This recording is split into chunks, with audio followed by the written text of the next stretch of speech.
Olá, esse é o curso de Técnicas de Análise de População. Meu nome é Fernando Braga e eu sou seu professor. Vamos começar? Bom, pessoal, a gente está dando início então à terceira semana. Nessa semana nós vamos discutir os indicadores de fecundidade e migração, semana final do nosso curso. E a aula de hoje é sobre os indicadores de fecundidade. Vamos dar uma olhadinha no roteiro então da nossa aula.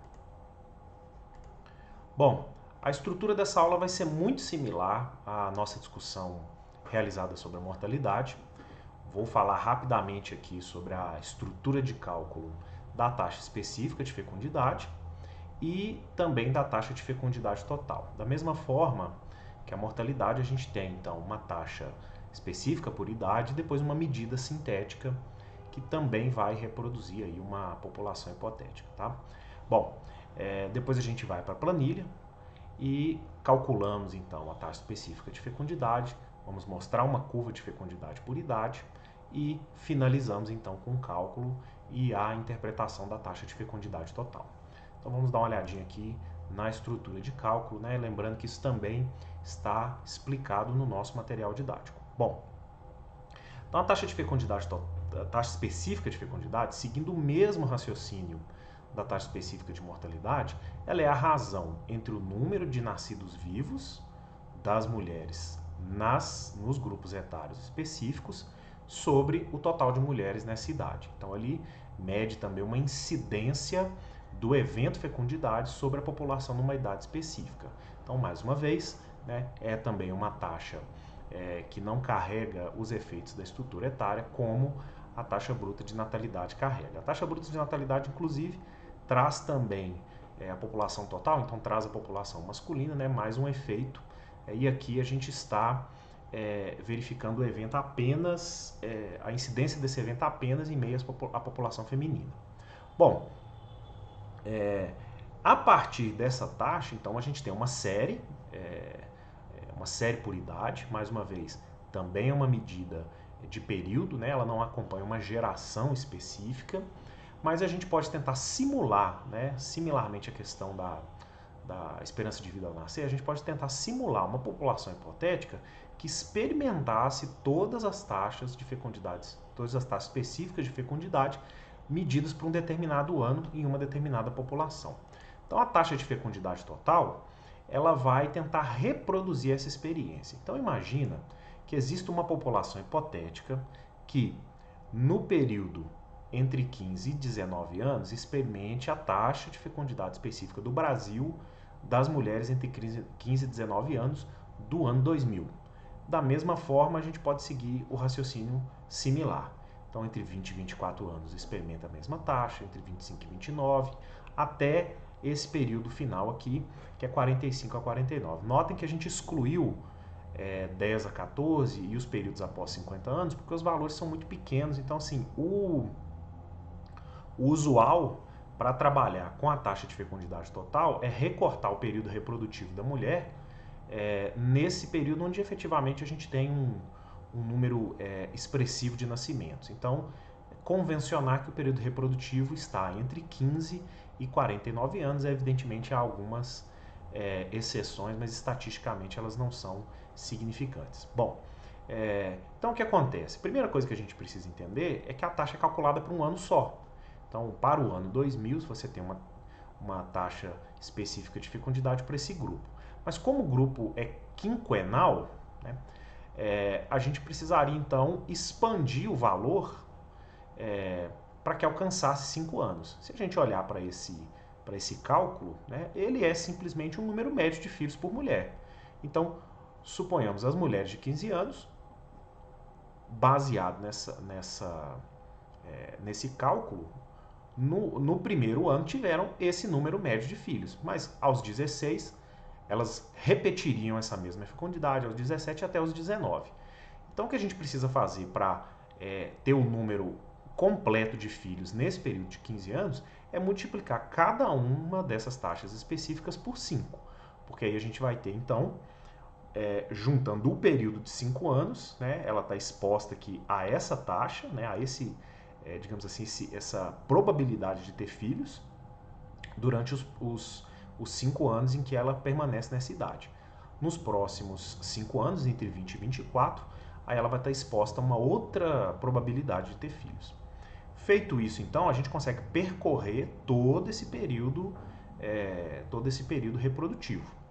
Bom, e a ideia aqui, então, é simplesmente somar esses valores e a gente chegaria, então, num número médio de filhos por mulher dessa população hipotética. Matematicamente, a gente não precisa repetir os 5 todas essas vezes, como é o mesmo fator multiplicado pela taxa, basta a gente colocar os 5 em evidência, né, dessa forma. Então, multiplico os 5 pelo somatório das taxas. E essa é a TFT. Então, o que ela representa?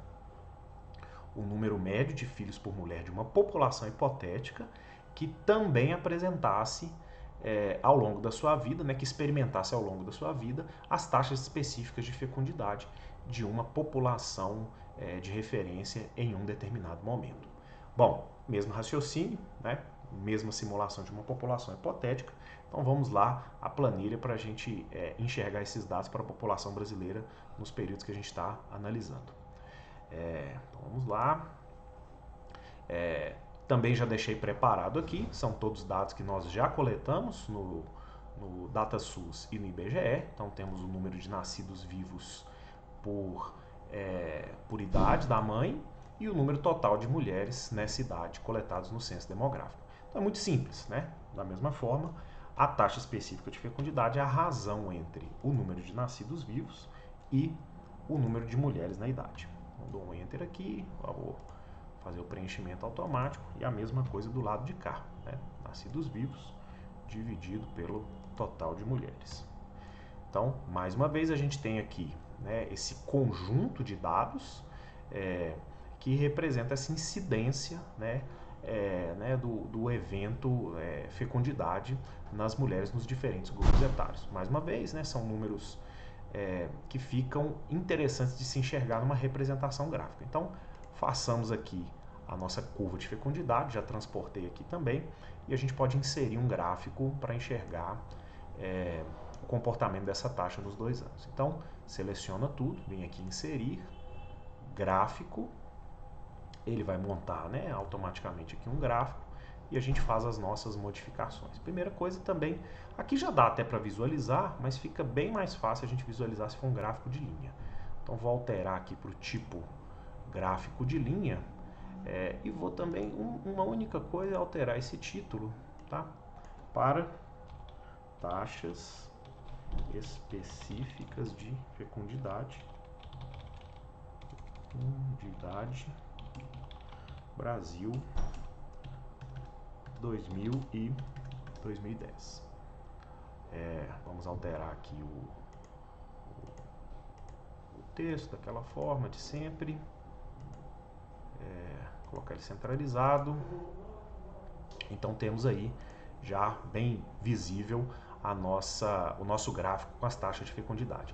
Note o seguinte, entre 2000, que é a curva azul, e 2010, que é a curva vermelha, nós temos uma redução bem expressiva, né, da incidência da fecundidade, mas ela acontece especificamente nos grupos etários iniciais, sem muita alteração aqui nos grupos de 30 anos acima, né? A taxa se manteve mais ou menos igual. Especialmente no grupo de 20 a 24 anos e 25 a 29, a gente tem, né, uma redução, um achatamento da curva que reflete, evidentemente, na diminuição do número de nascimentos, né, o número de nascidos vivos nessa população total. Bom, vale dizer uma coisa, como essa medida é de período, a gente não consegue dizer, com base nessas informações, se essas mulheres, nesse momento aqui, em 2010, elas estão realmente no seu ciclo de vida diminuindo o número de filhos ou se estão adiando a fecundidade por conta de outros elementos aí do seu ciclo de vida. Como não a gente só conseguiria dizer isso, né, fazer essa afirmação, se vai haver uma alteração, né, e essas mulheres realmente não vão diminuir expressivamente o seu número de filhos se a gente acompanhasse a coorte, né, a geração. Esse mesmo conjunto de mulheres, a gente coletasse dados ao longo da vida delas. Né? Existem pesquisas que fazem isso, mas não é o caso da base de dados que a gente está trabalhando, uma base de dados de período. Então, são só questões, hipóteses que a gente pode levantar analisando a informação por período. Tá? Então, esse é um elemento importante sempre a ser destacado, né, que essa é uma taxa de período e não de coorte. Tá bom? Bom, então, efetivamente a gente já enxerga na curva, né, uma redução expressiva da fecundidade, mas o número, né, da taxa de fecundidade total é um número muito didático, né, então vale a pena também a gente calcular aqui. Para fazer é muito simples, clica aqui, né, já deixei aqui o espaço para a gente colocar o indicador, a gente coloca igual a 5 vezes a soma da coluna. Então seleciona aqui todos os itens da coluna e dá um Enter, a gente já tem aqui a taxa. Vou arrastar, ele vai fazer a mesma coisa com a coluna ao lado. E olha só que curioso, né? A taxa de fecundidade total do Brasil está exatamente naquilo que a gente chama, em 2000, estava exatamente naquilo que a gente chama de fecundidade, taxa de fecundidade de reposição, que é aquela taxa em que, por ser 2 filhos, né, por casal, cada homem e mulher, ao ter 2 filhos, cada mulher, ao ter 2 filhos, ela simplesmente repõe a população. Então, a partir, né, de taxas abaixo de 2,1, a gente está num nível abaixo do nível de reposição populacional, e se ela se mantém por muito tempo, né, evidentemente, se ela se mantém decrescente, né, ou constante abaixo do nível de reposição populacional, o que não dá para afirmar, porque a gente está construindo essa taxa hipotética a partir de uma taxa de período e não do acompanhamento de uma geração ao longo do tempo, mas se por diversos períodos, né, por alguns anos, a gente vai acompanhando a taxa no nível de reposição ou abaixo da reposição, a gente vai então observar, né, pelo menos do ponto de vista da reprodução natural, um decréscimo da população. E é o que a gente está enxergando aqui do ano de 2000 para o ano de 2010, a gente foi para um nível abaixo do nível de reposição, né, com a taxa de fecundidade total de 1,7. Cabe agora a gente entender nos próximos anos o que vai acontecer, né, se a gente vai manter uma fecundidade tão baixa, né, e nesse sentido, no crescimento vegetativo, a gente tem uma redução do número absoluto da população brasileira. Bom, então está aí calculado, né, tanto as nossas taxas específicas e a curva, como também a taxa de fecundidade total. Era isso que eu tinha para mostrar para vocês hoje. Então, mais uma vez, importante treinar, né, fazer o download dos dados, calcular aí as taxas para as regiões do seu interesse. Espero que seja de bom proveito. É isso aí, até mais, obrigado.